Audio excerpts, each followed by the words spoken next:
Bapak Ibu Saudara yang mengalami kesulitan melalui LCD, harap memakai buku yang kami sediakan di belakang.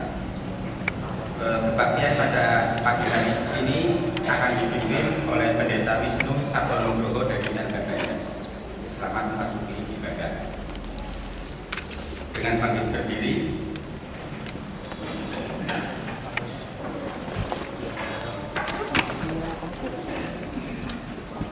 enam hari sebelum diarak menuju salib kematian, kaki Yesus diurapi Maria, saudara Lazarus dan Marta. Harum minyak narwastu murni menyeruak memenuhi ruangan, seakan membawa berita. Ia telah bersiap menjadi penebus dosa dunia. Dengan penuh kasih dan hormat, kaki terurak narwastu itu diseka dengan rambut Maria nan indah. Suatu tanda kasih dan hormat tulus dan mulia. Bersama Maria, mari kita nyatakan kasih kita kepada Dia, Tuhan Sang Juru Selamat dunia.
Ibadah ini berlangsung dalam nama Bapa, Putra, dan Roh Kudus.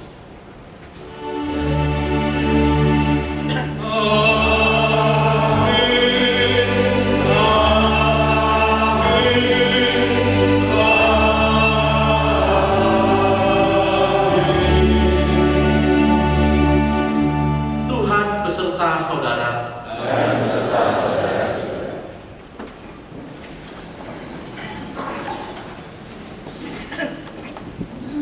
Saudara, dalam dunia kapitalis, materialis dewasa ini, orang cenderung mencari untung sebesar-besarnya dengan modal sekecil-kecilnya dalam waktu yang sesingkat-singkatnya. hal yang dinilai tidak mendatangkan untung besar akan disingkirkan agar tidak menjadi penghalang datangnya keuntungan.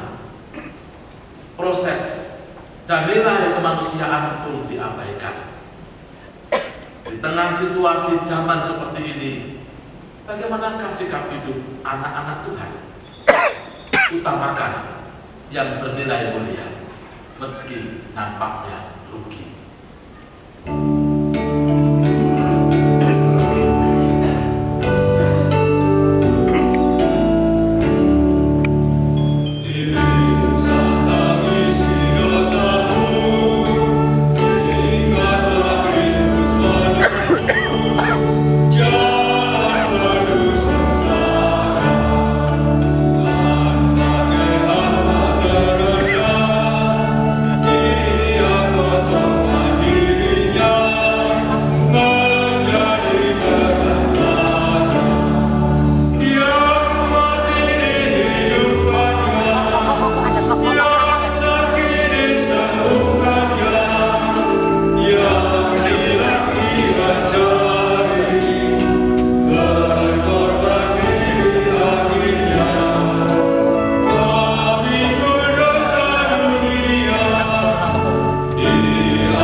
Saudara, niat dan tekad mengutamakan yang bernilai mulia daripada sekedar menimbang untung rugi kadang terkendala oleh nafsu dunia yang menggoda.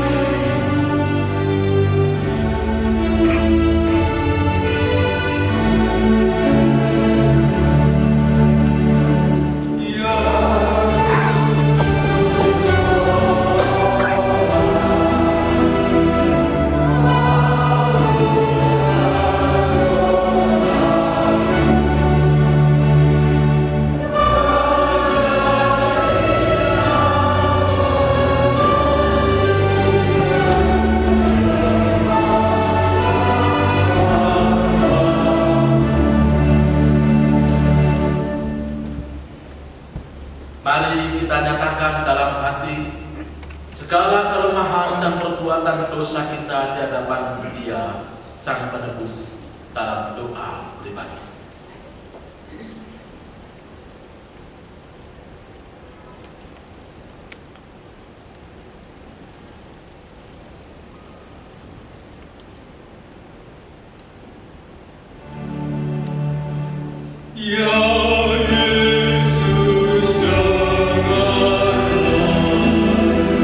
Seruan hatiku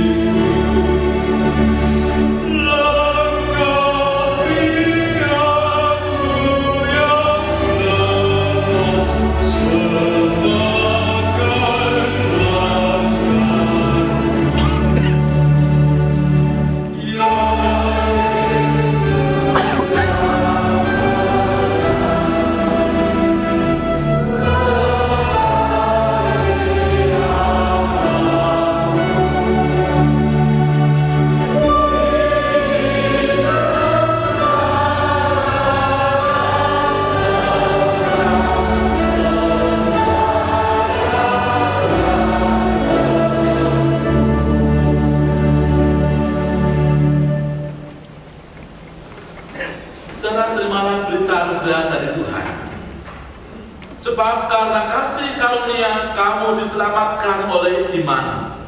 Itu bukan hasil usahamu, tetapi pemberian Allah. Itu bukan hasil pekerjaanmu. Jangan ada orang yang memegahkan diri. Karena kita ini buatan Allah, diciptakan dalam Kristus Yesus untuk melakukan pekerjaan baik yang dipersiapkan Allah sebelumnya. Ia mau supaya kita hidup di dalamnya. Demikianlah berita anugerah dari Tuhan. Syukur. Sebagaimana Tuhan telah mendamaikan kita dengan dirinya, mari kita berdamai satu dengan yang lain dalam sapaan salam.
Kita akan mohon terang Roh Kudus sebelum pembacaan dan permenungan sabda.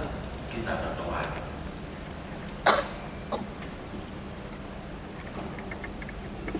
Karena kasih karunia Allah, kami diselamatkan.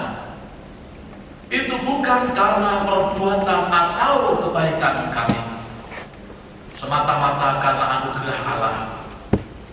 Dan untuk itu Tuhan Yesus berkenan mengorbankan diri supaya dunia diselamatkan. Ya Tuhan, ajarlah kami untuk meneladani Yesus Kristus Tuhan kami. Dan dalam kehidupan sehari-hari, ajarlah kami untuk tidak berpikir untung dan rugi.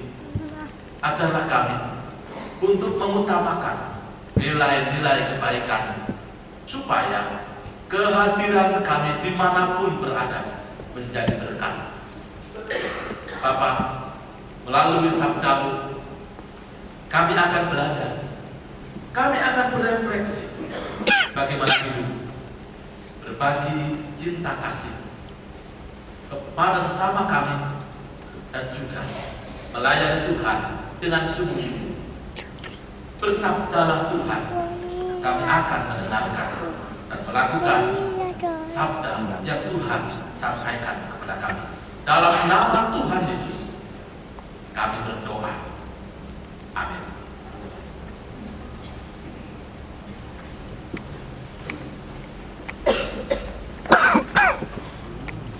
Bacaan pertama kita diambil dari Yesaya 43 ayat yang ke-16 sampai 21.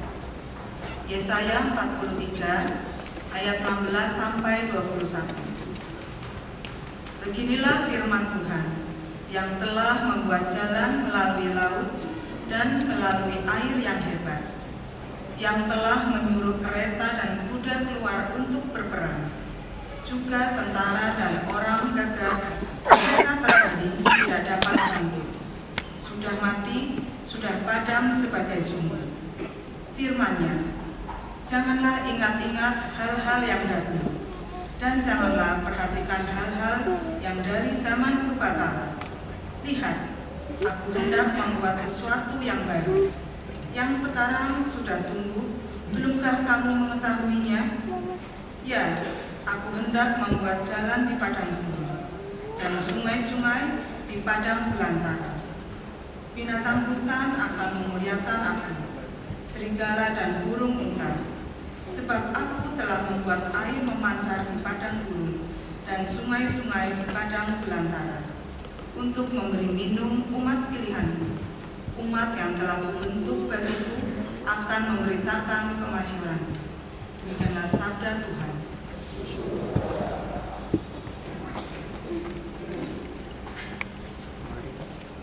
Marilah saudara kita menanggapi bacaan pertama tadi dengan Mazmur 126.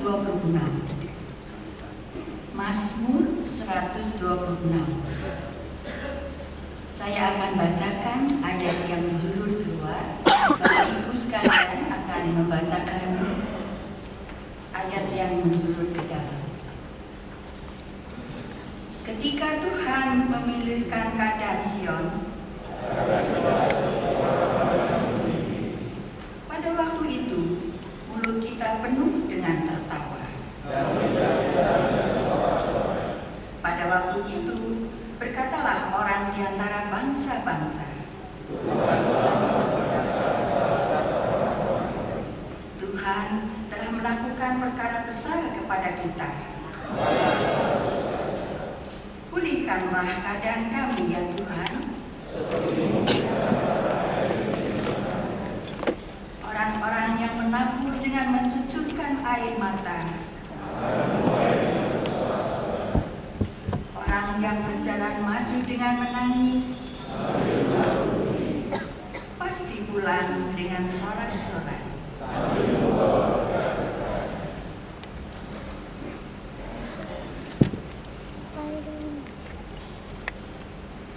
Bacaan yang kedua diambil dari Filipi 3 ayat 4b sampai 14.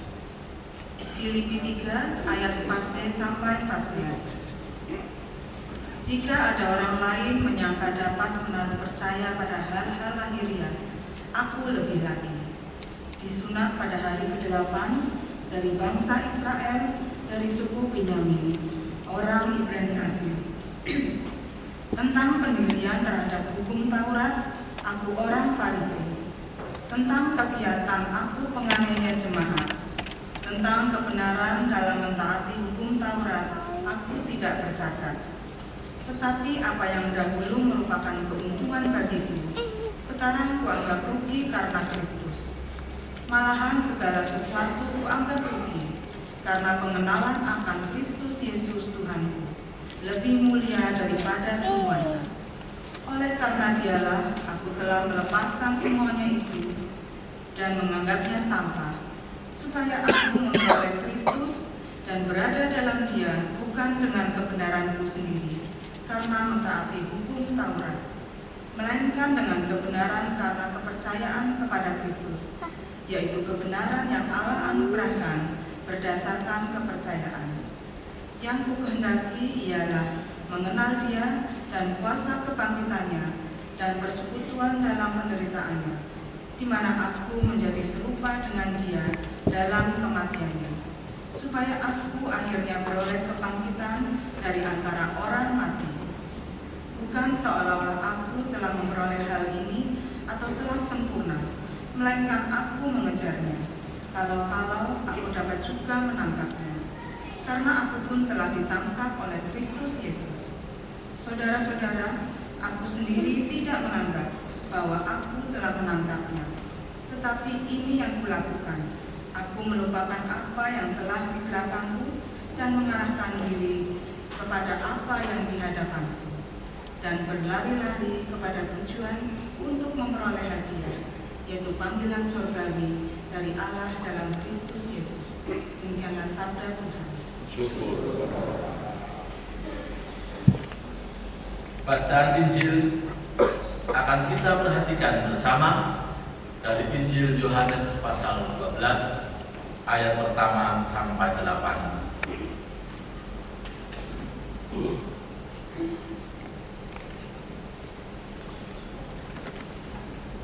6 hari sebelum Paskah, Yesus datang ke Betania, tempat tinggal Lazarus yang dibangkitkan Yesus dari antara orang mati. Di situ diadakan perjamuan untuk dia, dan Marta melayani. Sedang salah seorang yang turut makan dengan Yesus adalah Lazarus.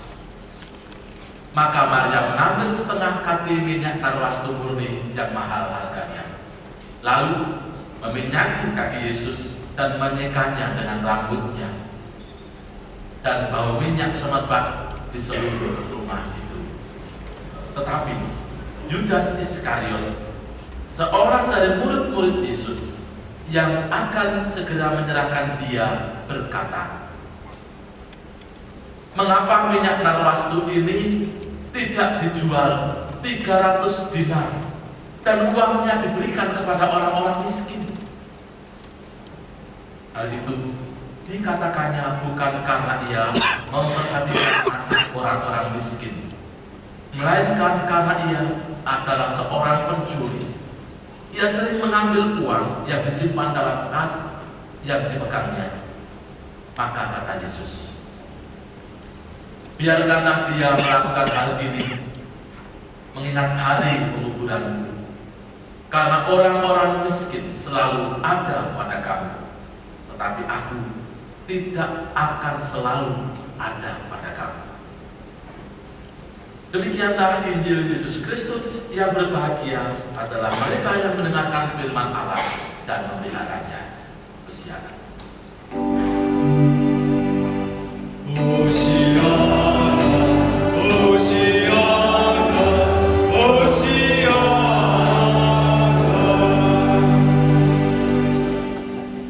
Bapak Ibu, saudara-saudara, selamat pagi semuanya.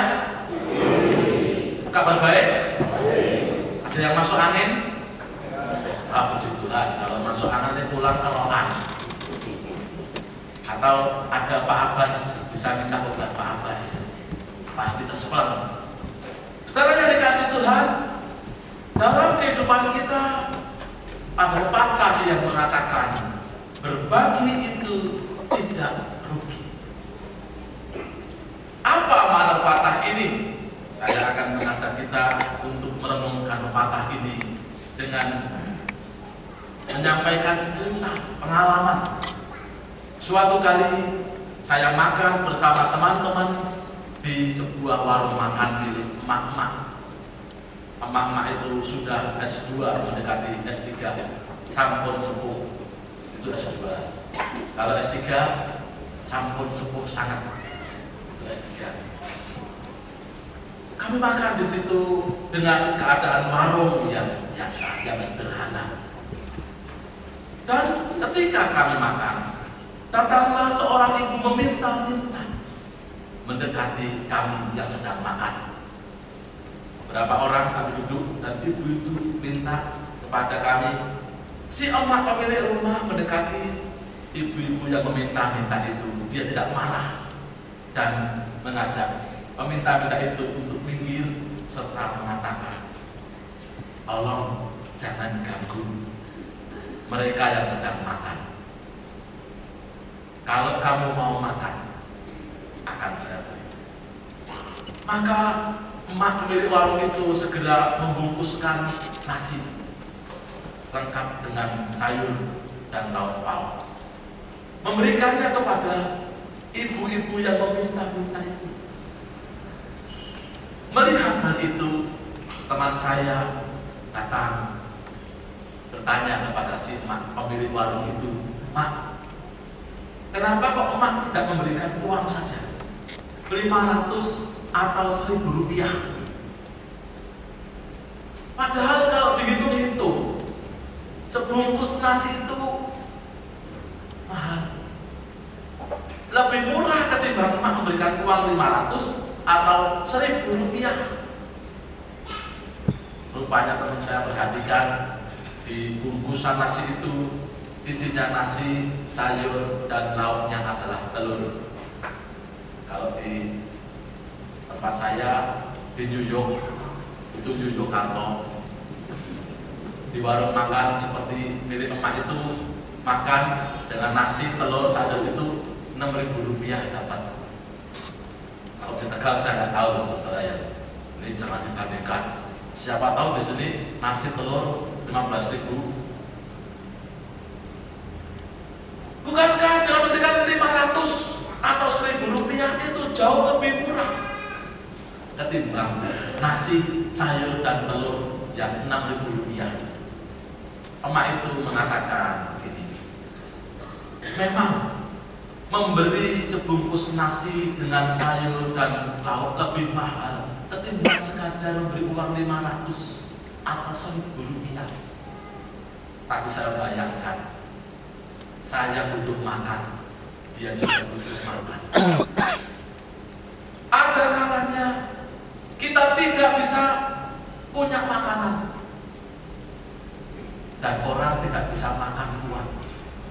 Jelas, sekaya apapun manusia itu kan makannya mesti makanan, nasi dan teman-temannya, ya. Tidak mungkin makan uangnya. Maka saya berikan kepada orang itu makanan. Memang jumlahnya lebih banyak ketimbang uang recehan 1.000 atau 500. Tetapi aku mengingat diriku sendiri. Karena aku sudah mendapat kemurahan Tuhan, aku juga percaya ketika orang memberi, kepadanya akan diberi. Siapa yang memberi? Tuhan. Tuhan sudah memberi kepadaku, maka aku bisa memberi. Sebuah prinsip yang luar biasa. Emak itu bisa memberi karena Tuhan sudah memberi kepadanya. Maka benarlah kata emak itu, memberi itu tidak akan rugi. Dalam kehidupan kita sekarang ini, banyak orang berprinsip berhitung-hitung untung dan rugi. Dan karena itu, memberi seringkali menjadi sesuatu yang berat. Memberi persembahan, lebih mudah mana memakai uang 50.000 untuk persembahan dan untuk makan di restoran. Seorang teman memposting di grup gambar uang 50.000 dan menambah tulisan, kalau di mall nilainya begitu kecil, kalau di gereja uang ini nilainya menjadi besar dan sulit sekali untuk dikeluarkan dari kantong. Ketika saya baca, benar juga pandangan teman ini. Uang 50.000 kalau dipakai untuk belanja di mall, untuk beli kaos saja nggak boleh kan, kecuali kaos ukuran seperti yang sering saya pakai, itu harganya 20 ribuan. Tapi untuk gini langsung sobek, maklum karena harganya super murah. Baju-baju saya itu batik-batik kalau beli di pasar 30 ribuan, neng sedikit bolong kabeh. Jadi saya kalau gini ya di sini, apa? Ya Ya maklum ya, kalau murah itu kan dibuat gini kan robek jahitannya, benihnya ada botol gitu ya. Untuk di mall uang 50.000 itu murah, sedikit. Untuk ngopi, di kopi yang gelasnya hijau, tulisnya Starbucks, 50.000 hanya dapat 1,5 gelas. Tapi kan nggak boleh toh beli 1,5 gelas, kan nggak boleh saudara. Harus beli 2 gelas, 60.000. Tapi ketika uang itu dimasukkan di gereja, waduh, sayang ya, 50.000. Itulah kita seringkali berhitung untung dan rugi, termasuk pada Tuhan. Bahkan seringkali persembahan kita itu lebih mahal daripada lebih kecil dibanding semangkok mie ayam. Kalau mie ayam semangkok itu 10.000, persembahan kita mungkin di bawah itu, atau mungkin lebih rendah daripada untuk bayar parkiran, lebih murah daripada untuk bayar toilet bayaran 2.000 untuk persembahan, datanglah panti murah. Kalau dulu panti murah rajin ke gereja saudara ya, masuk di mana? Di kantong kolektor. Itulah kita seringkali berhitung untung dan rugi, termasuk kepada Tuhan. Dalam kehidupan ini bukan hanya terkait dengan uang, orang berhitung untung dan rugi, terkait dengan waktu. Orang juga berhitung untung dan rugi. Kalau datang ke persekutuan 1 jam sampai 2 jam, aduh, 1 sampai 2 jam itu daripada untuk datang ke persekutuan lebih baik untuk bekerja, dapat duit. Untuk perkunjungan, mengunjungi mereka yang butuh bantuan doa, untuk datang ke rumah duka. Betapa seringkali kita berat untuk memberi dan kita berhitung untung dan rugi. Datang ke gereja untuk ibadah, kita berhitung untung dan rugi. Khotbah apik apa ora? Nek khotbah anak persembahan sithik bae. Itulah kenyataan. Saudara yang dikasih Tuhan, di dalam kehidupan kita berhitung untung dan rugi itu mirip dengan yang dialami oleh Yudas Iskariot dalam bacaan kita hari ini. Injil Yohanes 12 ayat 1 sampai 8 mengajak kita melihat, berefleksi diri dari Yudas Iskariot. Ketika kita seringkali mudah untuk berhitung untung dan rugi, Yudas Iskariot dalam bacaan kita hari ini juga diceritakan berhitung-hitung untung dan rugi. Diceritakan dalam Injil, 6 hari sebelum Paskah, Yesus datang ke Betania, kampung Lazarus yang dibangkitkannya. Di rumah itu diadakan perjamuan makan untuk menyambut Tuhan Yesus. Marta melayani Yesus. Keluarga ini mengucap syukur karena Lazarus yang bangkit. Kalau dalam bahasa kita sekarang mungkin bistonan ya. Keluarga Maria Marta mengadakan biston, mengundang kerabat saudara untuk datang biston, dan ada Yesus di sini. Mereka mengadakan perjamuan menyambut Yesus yang diceritakan. Maria, saudari Yakobus, melayani Tuhan Yesus. Apa yang dilakukan oleh Maria? Di situ diceritakan dia mengambil setengah kanti minyak narwastu murni yang mahal harganya.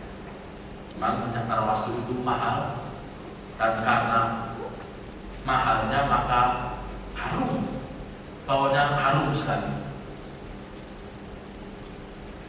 Diceritakan seharga 300 dinar, dan bila diuangkan sama dengan upah pekerja 300 hari bekerja, atau sama dengan 10 bulan gaji pekerja harian. Jadi kalau UMR di Tegal itu sekarang 1.500.000, betul ya? Maka kita bisa mengkalikan Harga setengah kati minyak narwastu itu sama dengan 1.500.000 kali 10, 15 juta. Harga yang mahal. Dengan minyak narwastu itu diceritakan Maria membasuh kaki Yesus. Dia mengorbankan materi, mengorbankan harta. Bisa jadi ia berhari-hari, berminggu-minggu, berbulan-bulan mengumpulkan uang untuk bisa membeli minyak itu. Dikorbankan untuk membasuh kaki. Dan bukan hanya itu. Diceritakan Maria menyeka kaki Yesus dengan rambutnya. Ia mengorbankan perasaan, rasa malunya. Karena apa? Dalam kebiasaan orang Yahudi kuno, seorang perempuan tidak boleh menunjukkan rambutnya di hadapan umum. Maria tidak hanya menunjukkan rambutnya di hadapan umum, tetapi ia juga menggunakan rambutnya untuk menyeka kaki Yesus, untuk mengelap kaki Yesus. Ia mengorbankan materi, ia mengorbankan perasaannya, ia mengorbankan harga dirinya. Sesuatu yang harus ditutup, ia serahkan kepada Yesus. Dan di sini kita boleh melihat di hadapan Yesus, di hadapan Sang Mesias, Maria bukan beruntung, bukan terhitung untung dan rugi, tetapi ia melihat hal yang mulia. Kita menemukan bahwa di hadapan Yesus, Maria melihat kemuliaan yang luar biasa, dan kemuliaan itu tak terhitung nilainya, tidak bisa diuangkan dengan seberapapun jumlah uang yang dimiliki. Maria tidak berhitung untung rugi.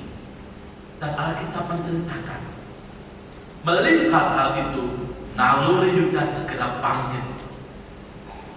Ia mengatakan kepada Maria, mengatakan kepada Yesus, tindakan itu sebagai sebuah pemborosan. Yudas Iskariot melihat tindakan Maria itu sebagai pemborosan, tidak ekonomis. Kalau dalam bahasa sekarang, tidak praktis dan tidak efisien. Karena seringkali ketika berbicara praktis, efisien, orang kemudian berhitung nilai ekonomis yang dikeluarkan. Yudas mengatakan lebih baik uang itu digunakan bukan untuk membeli minyak, dan kalau ada minyak lebih baik minyak itu dijual dan uangnya dibagikan kepada orang miskin. Apakah Yudas mengatakan hal itu dari hati terdalam? Seolah-olah dia berpihak kepada orang miskin, membantu orang miskin dengan menggunakan uang hasil penjualan minyak narwastu itu. Tidak.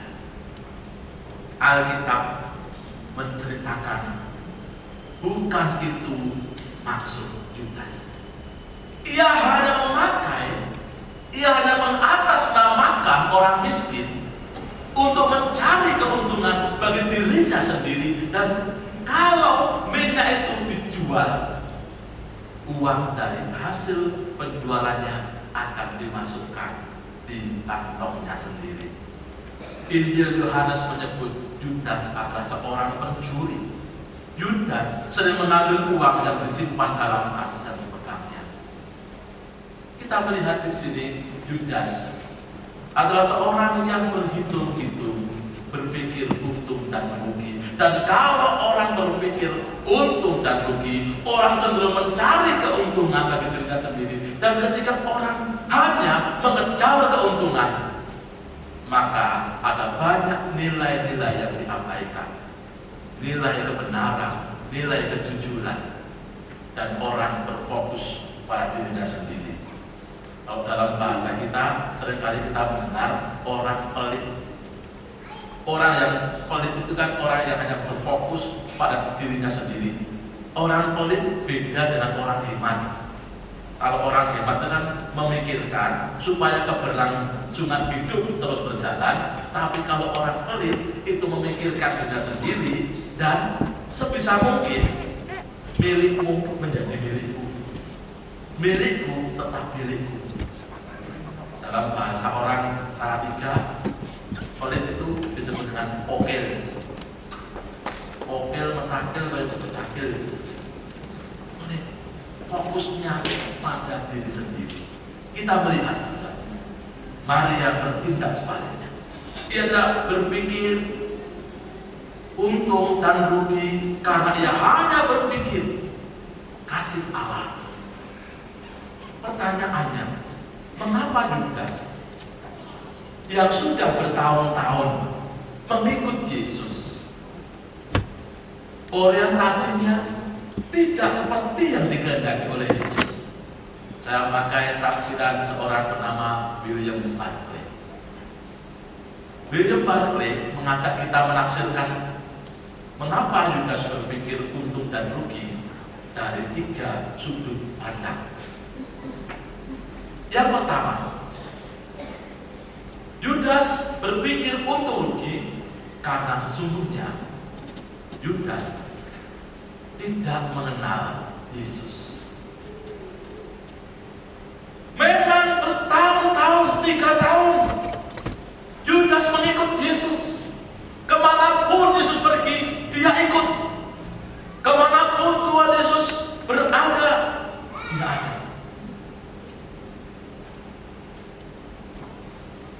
Dan Alkitab mencatat, dia rupanya belum mengenal Yesus. Kedekatan dengan Yesus baru dipahami oleh Yudas dengan pengenalan fisik, pengenalan tentang tindakan-tindakan Tuhan Yesus, belum mengenal dia sebagai Sang Mesias. 3 tahun dia bersama-sama dengan Yesus. Dia rupanya sibuk dengan dirinya sendiri, dan karena itulah tidak mampu mengenal Yesus dan karya. Dalam kehidupan kita banyak dialami orang-orang yang Kristen sejak lahir sampai tua juga belum mengenal, belum memaknai kekristenan yang diikutinya. Dan ini sama dengan yang terjadi. Ketika hal terjadi pada Yudas, maka ia tidak mampu menyelaraskan diri dengan Kristus. Maka benarlah kata Rasul Paulus dalam Filipi 3 ayat 10 yang tadi kita baca. Yang ku kehendaki ialah mengenal dia dalam kebangkitannya. Yang ku kehendaki adalah mengenal dia dalam persekutuan dengan dia, supaya menjadi serupa dengan dia dalam kematiannya, supaya akhirnya beroleh kebangkitan dari antara orang mati. Beda Yudas, beda Rasul Paulus. Rasul Paulus dalam bacaan kedua tadi mengajak kita supaya kita mengenal dia dalam kematiannya, mengenal dia dalam penderitaannya, supaya apa? Supaya kita turun dibangkitkan dalam kebangkitan. Yudas berpikir untung rugi karena dia belum mengenal Yesus dan karyanya. Yang kedua, mengapa Yudas berpikir untung rugi? William Barclay dalam tafsirannya mengajak kita melihat dan berefleksi diri kita sendiri. Yudas terjatuh di bidang yang menjadi keahliannya. Kepada dia, Tuhan Yesus memberikan kepercayaan untuk menjadi bendahara, mengelola semuanya. Dan itu dalam bahasa sekarang kita kenal dengan namanya profesionalisme. Yudas terjatuh dalam bidang keahliannya sendiri karena ia hanya berfokus pada sisi-sisi administratif semata, sehingga ia abai dengan yang lain, abai melihat karya Yesus yang lebih luas. Ini menjadi refleksi buat kita. Tuhan memberikan kepada kita profesi yang luhur dan mulia. Ada banyak profesi yang Tuhan berikan pada kita untuk kita menjadi orang-orang yang disebut dengan profesional. Yang dikehendaki itu melalui profesi kita makin mengenal Dia. Alangkah sayangnya kalau dalam kehidupan kita justru profesi yang ada pada kita menjadi penghalang untuk kita mengenal Dia. Ada banyak orang dengan profesi masing-masing supaya menjadi berkat. Profesi ada bukan untuk dirinya sendiri. Profesionalisme tidak menjebak orang untuk berpikir, bertindak lebih luas. Ini yang kedua. Mengapa Yudas berpikir untung rugi? Karena dia terjatuh di bidang yang menjadi keahliannya. Dan yang ketiga,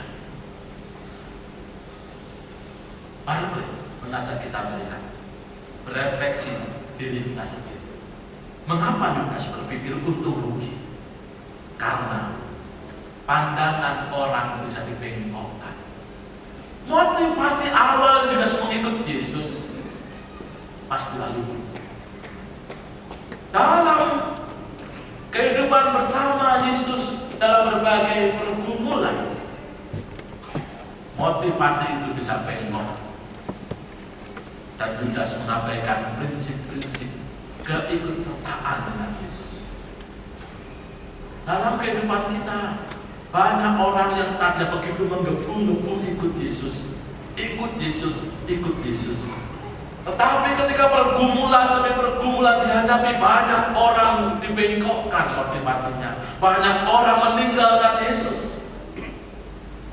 Banyak orang-orang muda meninggalkan Yesus karena mencari pasangan hidup. Di mana-mana ditolak.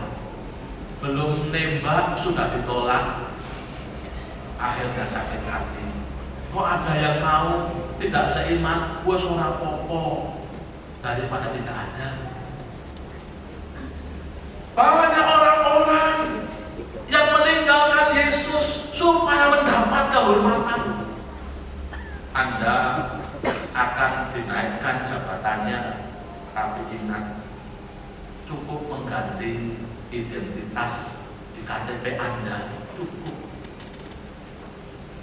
Jangan Kristen. Banyak orang yang mencari kehormatan dan pada akhirnya kehilangan motivasi mengikut Yesus. Saudara, itulah yang terjadi. Mengapa Yudas berpikir untung dan rugi? Karena fokusnya pada dirinya sendiri, mencari kemuliaan untuk dirinya sendiri, dan atas tindakan itu Tuhan Yesus nasihati Yudas. Tuhan Yesus mengatakan kepada Yudas, biarkan Maria melakukan hal ini mengingat penguburanku. Karena orang-orang miskin selalu ada pada kamu, tetapi aku tidak akan selalu ada pada kamu. Apa maknanya? Maknanya adalah ternyata apa yang dicela oleh Yudas justru diapresiasi, diterima oleh Tuhan Yesus. Apa yang dianggap keliru secara ekonomis oleh Yudas Iskariot justru diterima sebagai sesuatu yang bermutu di hadapan Yesus. Maria melakukan pembasuhan kaki Yesus dengan minyak narwastu yang mahal dan menyeka kakinya dengan rambutnya untuk menyiapkan penguburan Yesus. Tindakan Maria disebut mulia karena Maria meneguhkan, menyiapkan jalan Yesus menuju penderitaan. Supaya apa? Supaya melalui penderitaan Yesus kita beroleh pengampunan, kita mendapatkan kebangkitan. Benarlah kata Paulus dalam Filipi 3 ayat yang ke-10 tadi, yang ku kehendaki ialah mengenal Dia dalam penderitaannya, supaya dibangkitkan dalam kebangkitan. Maria melakukan itu karena yang menyiapkan penguburan Yesus, dan Yesus diteguhkan. Oleh hal itu, maka tindakan Maria meskipun rugi secara materi, tetapi mulia di hadapan Tuhan. Dan kita juga boleh melihat bagaimana yang terjadi dengan Maria dan Yudas. Orang-orang yang melakukan tindakan berfokus terhadap diri sendiri dan mau berbagi, pada akhirnya akan mengalami hidup yang berbeda. Orang-orang yang berfokus pada diri sendiri ibarat menyebarkan bau yang busuk, sehingga orang lain akan menutup hidup dan menolak kehadirannya. Sebaliknya orang-orang yang rela memberi, rela berbagi, orang-orang yang tidak memikirkan dirinya sendiri, ibarat memberikan minyak yang wangi sehingga namanya menjadi harum. Alkitab menceritakan yang terjadi pada Yudas. Orang yang berfokus pada dirinya sendiri. Dikatakan dalam Kisah Para Rasul pasal 1 ayat 18 dan 19. Yudas mati di sebidang tanah yang dibelinya dengan kejahatan. Kejahatan, egoisme mengantarkan dia pada kematian yang tragis, dan namanya dikenang orang bukan dengan keharuman. Sebaliknya, Injil mencatat apa yang terjadi pada Maria. Dalam Injil Markus 14 ayat 9, Tuhan Yesus mengatakan, tindakan Maria itu dikenang oleh semua orang di seluruh dunia. Inilah perbedaan dari orang-orang yang mau membagikan keharuman dan perbedaan orang yang menyebarkan bau busuk karena egoisme, karena perilaku itu yang berfokus pada diri sendiri. Di Minggu Prapaskah kelima ini kita diundang untuk menjadi pribadi-pribadi yang meneladani Maria, menyebarkan minyak keharuman seperti Narwasti.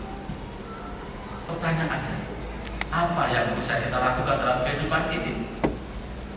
Saya belajar dari seorang pengajar di Fakultas Psikologi Gajah Mada, namanya Profesor Kuncoro. Beliau mengajarkan supaya kita menjadi manusia yang sehat, yang utuh, bagikan keharuman dalam kehidupan melalui sempat. Ini akronim sempat. Apa itu sempat? S katanya. Berikan senyumanmu yang paling indah kepada banyak orang. Ketika engkau tersenyum, engkau menghadirkan keramahan. Dan ketika engkau ramah, engkau berbagi kehidupan. Itu keharuman buat orang lain. Tapi ingat, ketika engkau tersenyum, senyummu harus ada subjeknya. Kalau senyum tanpa subjek, itu senyum sendiri. Namanya roto gendeng. Hindari itu selesai. Berikan senyummu yang paling manis, supaya orang merasakan kehangatan. Ini juga bentuk keramah tamahan kita. Ibu, kalau Anda punya toko, punya warung, dan Anda menyambut dengan senyum pada customer, orang itu sudah mendapatkan layanan terbaik. Sebaliknya kalau kita memberikan judes kita, mau beli apa? Sabun tante. Berapa? 1. Beli kok cuma 1. Sudah dibeli, malah masih marah-marah. Itu tidak menjadi berkat. Berikan senyuman yang paling ramah buat orang lain. Itu S. E itu empati. Berempati berarti kesediaan kita untuk hadir. Bagi mereka yang menangis, hadirlah dalam tangisan mereka. Bagi mereka yang merasakan kegembiraan, hadirlah dalam kegembiraan mereka. Jangan hadir dengan gembira pada orang yang sedang menangis, dan jangan hadir dengan tangisan di tengah-tengah orang yang sedang bergembira. Berikan yang terbaik. Empati kita. Itu E. M. Mendengarkan. Jadilah pendengar yang baik. Sesama kita akan merasakan pemberian terbaik ketika kita mendengarkan. Ketika orang lain mendengarkan, orang bisa menceritakan curhat.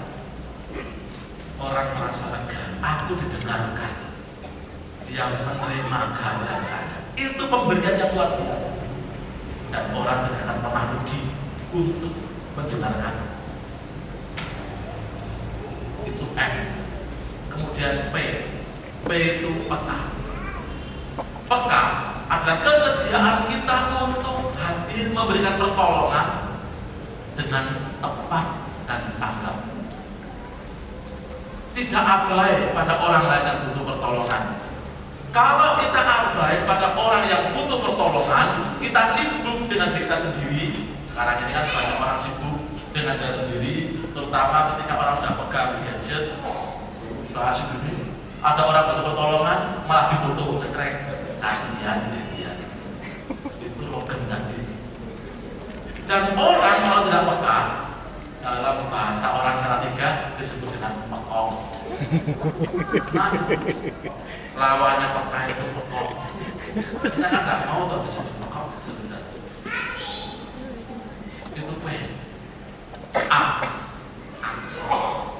Aksi kita. Ada teori ramah keramahan yang baik, teori empati yang baik, teori mendengarkan yang baik, teori kepekaan. Kalau tidak dilakukan, tidak ada artinya. Maka buktikan dengan aksi. Mulai nanti anggota jemaat DKI Tegal melakukan aksi dengan cara rajin ikut perkunjungan, mendoakan, rajin untuk bersama-sama berkegiatan di gereja ini, karena itu sesungguhnya adalah persembahan hidup kita kepada Allah. Tadi nanti di warta gereja juga ada aksi kita untuk saudara-saudara kita di panti jompo, di kerampok, di bus. Kita beraksi mengingat, oh besok aku juga tua. Kalau besok aku tua tidak bisa sendiri, aku butuh bantuan orang lain, maka alangkah baiknya kalau kita membantu. Oh besok aku juga mati, besok kalau aku mati tidak bisa mengubur diriku sendiri. Kan tidak ada toh, kita mati, aku tak mati tidak ada, terus jadi tidak ada. Kita butuh bantuan orang lain untuk menguburkan besok kalau kita mati. Maka kita beraksi dengan kata dan T. T itu trust. Percaya. Percayalah kepada sesamamu. Jangan curiga. Karena kecurigaan itu berarti fokus kita pada diri sendiri. T yang kedua itu tulus. Ketika kita memberi, ketika kita berpersembahan, ketika perkunjungan, ketika ketika melakukan apapun, tuluslah. Hindari grundel. Grundel itu kalau bahasa Tegaknya apa? Beremang ya. Ya begitulah pokoknya ya. Hindari kita kemudian mengatakan ketidakikhlasan atau tidak ikhlas. Tuluslah. Ingatlah prinsip. Dengan memberi engkau menerima. Dengan menghibur engkau dihibur. Dengan melayani engkau dilayani. Dan ketika kita memberi, ketika kita menghibur, ketika kita melayani, itu tindakan yang mulia. Tidak pernah rugi. Dan itu kita lakukan bersama Tuhan Yesus yang sudah memberi hidup kepada kita. Amin. Amin. Mari kita bersatu.